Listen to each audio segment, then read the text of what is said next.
এখন আমরা geotechnical engineering এর আরো একটা টপিক নিয়ে আলোচনা করব। পারমিয়াবিলিটি চ্যাপ্টারের আমাদের মেইনলি দুটো নিউমেরিক্যাল আসে, একটা হচ্ছে কনস্ট্যান্ট হেড মেথড আর একটা হচ্ছে ফলিং হেড মেথড। তো এখন আমরা যে অঙ্কটা করব সেটা আমার প্রিভিয়াস ইয়ারে অলরেডি চলে এসেছে, সেই অঙ্কটাই আমরা এখন এখানে সলভ করব। চলো অঙ্কটা পড়ি।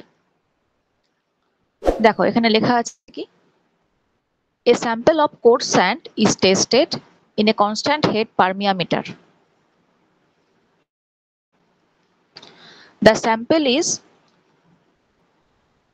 200 millimeter high and has a diameter of 80 millimeter.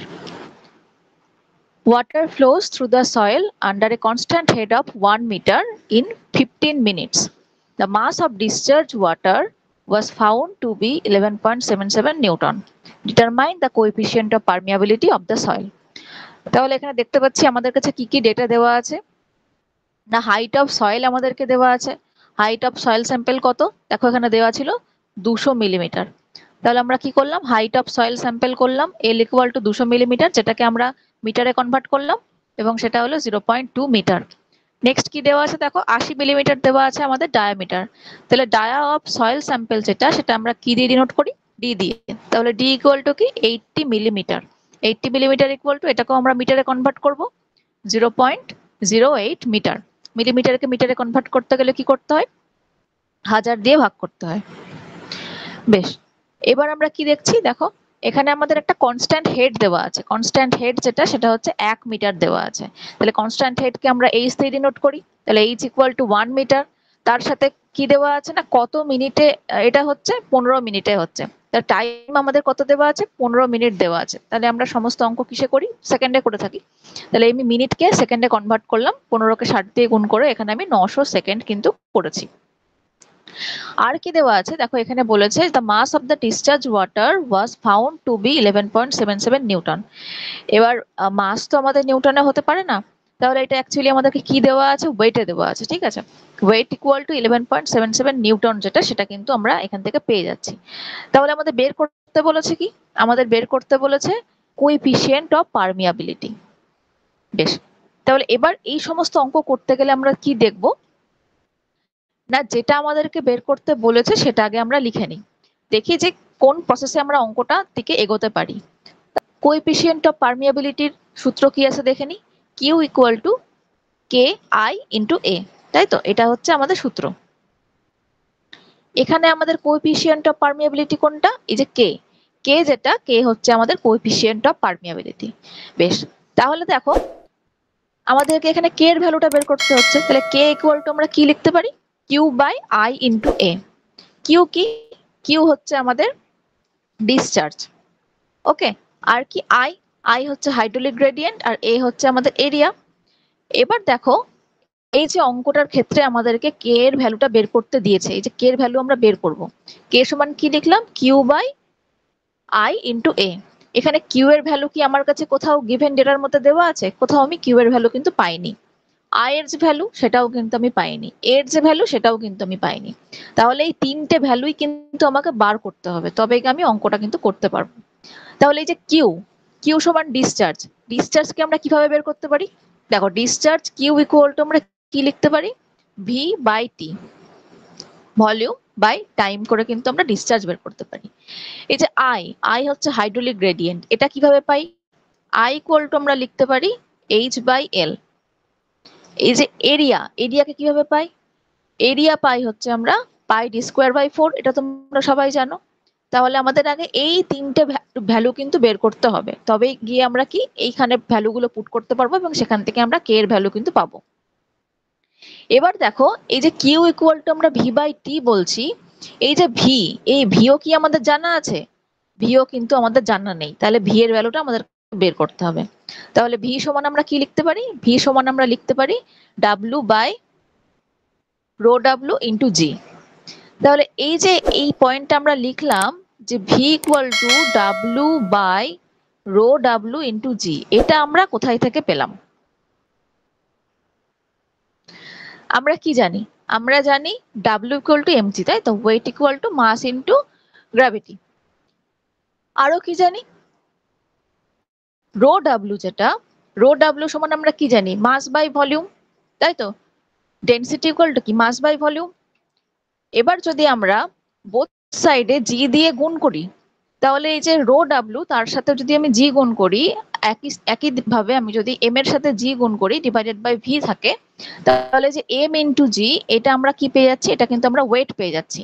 তাহলে আমরা বলতেই পারি V equal to W by এই যে রো ডাব্লু ইন্টু জি যেটা, সেটা আমাদের ডিভাইড হয়ে চলে আসবে এখানে। তাহলে ভি ইকুয়াল টু আমরা কি বলতে পারি, W by rho W into G. তাহলে এবার আমরা ভ্যালুটা বসাতে পারবো, যেটা ডাব্লুর ভ্যালু, যেটা আমাদের ওয়েট দেওয়া ছিল, সেটা কত ছিল, 11.77 ডিভাইডেড বাই এই যে রো ডাব্লু। রো ডাব্লু যেটা ওয়াটারের জন্য রো এর ভ্যালু কত হচ্ছে 1000, আর জি এর ভ্যালু কত 9.8, আমরা সবাই জানি। এটাকে ক্যালকুলেশন করলে আমরা পাই কি 0.0012 এম কিউব। যেহেতু এটা ভলিউম, এটার ইউনিট হয়ে গেল এম কিউব। তাহলে এই ভলিউমটা আমরা কি করে পেলাম, দেখো যেটা আমাদের এই যে এম ইন্টু জি করেছিলাম, এখান থেকে তো আমরা ডাব্লিউ পেয়েছি। তাহলে এই যে এম কে আমরা কি লিখতে পারি, এম এর ইউনিট কি হয়, মাসকে আমরা লিখতে পারি কেজি, কেজি লিখতে পারি, ইন্টু এই যে জি, জি হচ্ছে আমাদের গ্র্যাভিটি, গ্র্যাভিটির ইউনিট কি, metre per second square, divided by আমাদের নিচে কি আছে, ভি আছে, তাই তো? ভি আছে, বা এটাকে আমরা যখন আরো ভেঙেছি সেখানে আমরা কি পেয়েছি, রো ডাব্লু ইন্টু জি পেয়েছি। তাহলে এই যে রো ডাব্লুর ইউনিট কি হয়, রো ডাব্লুর ইউনিট হচ্ছে কেজি পার এম কিউব। আর এই যে আমাদের জি ছিল, জি এর জন্য আমরা কি লিখতে পারি, মিটার পার সেকেন্ড স্কোয়ার লিখতে পারি। তাহলে দেখো metre per second square, metre per second square কেটে গেল, এদিক থেকে কেজি কেজি কেটে যাবে, পড়ে থাকবে কিন্তু এম কিউব। ঠিক আছে, তাহলে আমাদের ভি এর যে ইউনিট সেটা কিন্তু এম কিউব হয়ে গেল। বেশ, তাহলে এই যে আমরা আগের একটা সূত্র পেয়েছিলাম Q equal to V by T, এইখানে যদি আমরা এই ভ্যালুটা পুট করি তাহলে কি পাবো, Q equal to V by T equal to V এর ভ্যালু আমরা এখন পেয়েছি কত, 0.0012, সেটা বসালাম, এবং তারপরে নিচে টি এর ভ্যালু, যেটা টি এর ভ্যালু আমরা পেয়েছিলাম কত, 900। তাহলে 0.0012 ডিভাইডেড বাই 900 করলাম, তাহলে আমরা ভ্যালু কত পেলাম, 1.33 into 10⁻⁻6 metre cube per second. এটা গেল আমাদের ডিসচার্জ, কিন্তু আমরা পেয়ে গেলাম। নেক্সট দেখো আমাদের কি বের করতে হবে, তাহলে এই যে প্রথমটা ছিল এটা কিন্তু ডিটেলস আমরা কিউ এর ভ্যালু পেয়ে গেছি। নেক্সট আমাদের বের করতে হবে আই এর ভ্যালু, এন্ড দেন আমাদের এ এর ভ্যালু বের করতে হবে। চলো তাহলে দেখে নিই আই এর ভ্যালুটা। আই ইকুয়াল টু আমরা কি জানি, আই ইকুয়াল টু আমরা জানি এইচ বাই এল, যেখানে দেখো এইচ এর ভ্যালু দেওয়া ছিল, এইচ এর ভ্যালু কত, এইচ হচ্ছে হেড, যেটা হচ্ছে আমাদের 1 মিটার, আর নিচে এল এর ভ্যালু আমরা পেয়েছি 200 মিলিমিটার ছিল, যেটা আমরা মিটারে কনভার্ট করে নিয়ে 0.2 মিটার করেছিলাম। তাহলে 1 মিটার বাই 0.2 মিটার, যেটা মিটার মিটার এখানে কেটে যাবে, তাহলে 1 বাই 0.2 মানে 5। তাহলে আই এর ভ্যালু আমরা 5 পেয়ে গেলাম। একই রকম করে আমরা এরিয়া যদি বের করি, এরিয়া বের করব, এরিয়া সমান আমরা কি জানি, পাই ডি স্কোয়ার বাই 4। তাহলে পাইটা বসিয়ে দিলাম, ডি এর ভ্যালু যেটা ছিল 0.08 স্কোয়ার, ডি স্কোয়ার আছে তাই 0.08 স্কোয়ার করলাম বাই 4। এটা পুরোটা ক্যালকুলেশন করলে আমরা কি পাচ্ছি, 0.005026 মিটার স্কোয়ার পেয়ে গেলাম। তাহলে আমরা কি কি পেলাম, আমরা আগের যে ফর্মুলা সেখান থেকে কিউ এর ভ্যালুটা পেয়েছি, কিউ এর ভ্যালু পেয়ে গেছি। নেক্সট এখান থেকে আমরা কি পেয়েছি, এখান থেকে আমরা আই এর ভ্যালু পেয়ে গেছি, তার সাথে এ এর ভ্যালু পেয়ে গেছি।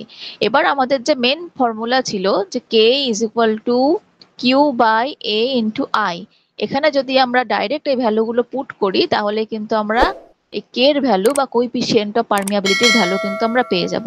তাহলে কিউ এর ভ্যালু এখানে বসিয়ে দিলাম যেটা পেয়েছিলাম ক্যালকুলেশন করে, এ এর ভ্যালু এখানে বসিয়ে দিলাম, এবং আই এর ভ্যালু এখানে আমরা বসিয়ে দিলাম। তাহলে আলটিমেটলি আমরা কি পেলাম, 5.305 ইন্টু 10⁻⁻5 মিটার পার সেকেন্ড, এটা কিন্তু আমরা পেয়ে গেলাম। আচ্ছা, এটার যে ইউনিট মিটার পার সেকেন্ড, এটা আমরা কোথা থেকে পেলাম, দেখো এখানে আমাদের কিউ ছিল, কিউ মানে কি, কিউ হচ্ছে ডিসচার্জ, তাই তো? ডিসচার্জের ইউনিট কি, এম কিউব পার সেকেন্ড হয়। আর যেটা আমাদের প্রথমে ছিল এরিয়া, এরিয়ার ইউনিট কি হয়, মিটার স্কোয়ার। কিন্তু এই যে 5 যেটা আমরা করেছি, যেটা হচ্ছে আই, আই দেখো একটা রেশিও কার কার, এইচ আর এল, দুটোই কিন্তু মিটার আছে, তাহলে মিটার মিটার কেটে গেছে এখানে, এটা কিন্তু ইউনিট লেস। তাহলে হাইড্রোলিক গ্রেডিয়েন্ট সেটা কিন্তু কোনো ইউনিট নেই, ইউনিট লেস হয়।